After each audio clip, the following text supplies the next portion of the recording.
दोस्तों भारत और इंग्लैंड के बीच में जो 5 मैचों की जो टेस्ट सीरीज होने वाली है, भाई साहब वो बहुत टफ सीरीज होने वाली है। अगर आपको जानकारी ना हो तो आपको बता दूं कि भारत ने इंग्लैंड में जाकर पटौदी जो ट्रॉफी है उसको लास्ट टाइम 2007 में जीता था। मतलब इंडिया इंडिया में तो डोमिनेशन करती है, इंडिया में तो इंग्लैंड को हरा देती है, लेकिन भैया इंग्लैंड में जाकर हराना इतना आसान नहीं है। आप सोचो 2007 में हमने इंग्लैंड को हराया था उनके घर में, उसके बाद से अभी तक नहीं हराया। और अभी ये जो जिम्मेदारी है ना, ये ऋषभ पंत और शुभमन गिल के कंधों पर है। भाई नए स्टार है और कुछ नया करने का मौका है, शायद ये कुछ बड़ा कर जाए। दूसरी तरफ अगर आप इंग्लैंड की तरफ देखोगे तो भाई साहब इंग्लैंड के जितने भी पूर्व क्रिकेटर है, हमेशा की तरह इस बार भी वो बड़ी बड़ी बातें बोल रहे हैं। ग्रीन स्वान ने बोल दिया कि भाई साहब इंग्लैंड आसानी से भारत को हरा देगी। मतलब जैसे हमें ऐसे सीरीज खेलना है इसके बाद ऑस्ट्रेलिया से, और ऐसे सीरीज खेलने से पहले भारत के साथ हमारा वार्म अप मैच हो जाएगा। आपसे जो ये कितनी बड़ी बात है कि भारत से जो ये मैच खेल रहे हैं ना, इनको ये वार्म अप मैच की तरह लग रहा है। और ये इसलिए बोल रहे हैं, उनका कहना है कि भाई देखो यार, रोहित शर्मा नहीं है, विराट कोहली नहीं है, रवि अश्विन नहीं है, इतने बड़े बड़े जो खिलाड़ी हैं वो इस समय भारत के पास नहीं है। भारत बैकफुट पर है, भारत के पास ज्यादा पावर नहीं है। तो ये जो भारतीय क्रिकेट टीम इंग्लैंड में आई है, इसको हम आसानी से हरा देंगे, 4-1 से हरा देंगे। बहुत ज्यादा हुआ तो 3-2, लेकिन भारत यहाँ से हार के जाने वाला है, जीतने वाला नहीं है। अब ऋषभ पंत और शुभमन गिल से मेरा यही कहना है कि भाई साहब ये जो बड़ी बड़ी बातें बोल रहे हैं ना, इसको एज ए चैलेंज लो यार, इसको चैलेंज की तरह लो और इसको फाइट करके दिखाओ। भाई यंग जनरेशन है, हमारी भी यंग बोल्ड है, और इनको तगड़ा खेल के दिखाना है और इंग्लैंड वालों को करारा जवाब देना है। इनके जितने ये पूर्व क्रिकेटर है जिनका दिमाग भटका हुआ है, ये हमेशा ही भारत पे कुछ ना कुछ बोलते हैं। अभी चैंपियन ट्रॉफी से पहले भी तो आए थे ना ये भारत में खेलने, तब भी बड़ी बड़ी बातें कर रहे थे। जब हमने इनको घर पे हरा दिया ओडीआई सीरीज, उसके बाद भी ये बोल रहे थे कि भारत को हम चैंपियन ट्रॉफी के सेमीफाइनल में हराएंगे। लेकिन वहां भी भारत ने इनको तबीयत से रेला था, और अब जब टेस्ट सीरीज के लिए पहुंचे तो वहां पर भी यही यही इनकी कहानी हो गई है। तो चैलेंज तो है भारत के लिए, ये तो हमें मानना पड़ेगा, क्योंकि भाई यंग टीम है, 2007 से अभी तक जीते नहीं है। सौरभ गांगुली, एमएस धोनी, विराट कोहली, रोहित शर्मा, अजिंक्य रहाणे, कई सारे कप्तान आए गए, बट अब चैलेंज किसके पास है? शुभमन गिल के पास है। अब इंग्लैंड ने तो अपनी एक प्लेइंग 11 रेडी कर दी है पहले टेस्ट मैच के लिए, लेकिन भारत की बेस्ट प्लेइंग 11 क्या होगी पहले टेस्ट मैच के लिए, उसको लेकर बात कर लेते हैं। ठीक है, डिटेल में बात करते हैं उसको लेकर। और उसमें जो ओपनर्स हैं, सबसे पहले ओपनर्स की बात कर लेते हैं। तो ओपनर्स में मेरे हिसाब से केएल राहुल और यशस्वी जायसवाल ही नजर आएंगे, क्योंकि प्रैक्टिस मैच में भी ये दोनों साथ में नजर आए थे और पहले भी ये साथ में नजर आए थे। तो ये तो क्लियर है कि भाई उस पर कोई डिस्कशन नहीं होगा।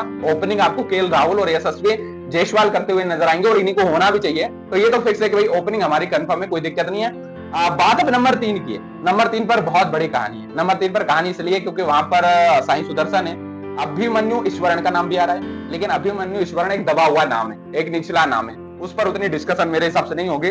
और साई सुदर्शन को ही मौका मिलेगा, क्योंकि वो गुजरात टाइटंस से आते हैं। गिल गुजरात टाइटंस के कप्तान है, और भाई कप्तान का अपना एक वो होता है, डिसीजन होता है, और वहां पर गिल बहुत अच्छे से जानते हैं साई सुदर्शन को, तो वो साई सुदर्शन को ही मौका देंगे तीसरे नंबर पर। आप बात अगर चौथे नंबर की करो तो चौथे नंबर पर खुद शुभमन गिल आएंगे, जो कि किंग कोहली की जगह, भाई विराट कोहली की जगह पर शुभमन गिल बैटिंग करते हुए नजर आएंगे, जो पहले ही अपने बैट पर प्रिंस नाम लिखकर फेमस हो चुके हैं। तो चौथे नंबर पर वो आएंगे। उसके बाद अगर आप बोलोगे यार करुण नायर आएंगे, तो भाई साहब करुण नायर नहीं आएंगे, उससे पहले आएंगे ऋषभ पंत। ऋषभ पंत पहले आएंगे, ऋषभ पंत के बाद करुण नायर आएंगे।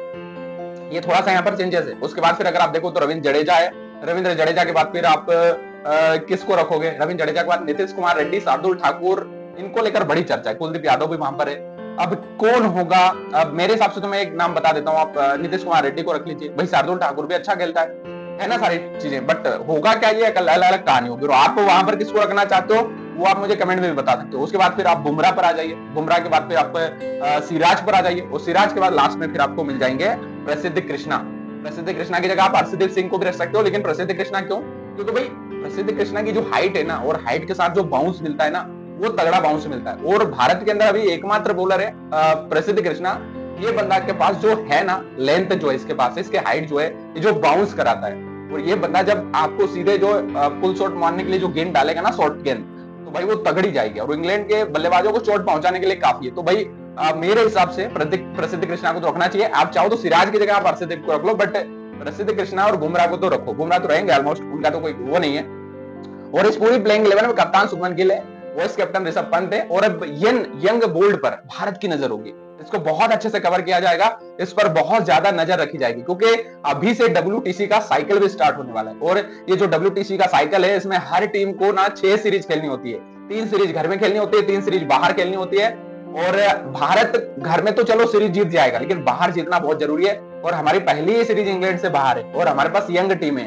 तो अब इसको जीत पाएंगे नहीं जीत पाएंगे, एक बड़ी बड़ी कहानी आप कमेंट में जरूर बताइएगा। बट लेकिन इंग्लैंड वाले तो बड़ी बड़ी बातें कर रहे हैं भाई भारत को हम हरा के भेजेंगे।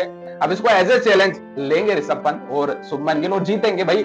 आपको क्या लगता है इसका रिजल्ट ना आप मुझे कमेंट में बताइएगा, और साथ ही सब्सक्राइब कर लीजिएगा। अगर कोई नए खिलाड़ी को आप चाहते हैं तो वो मुझे कमेंट में बताइए, फिर उस पर डिस्कस करते हैं अपन।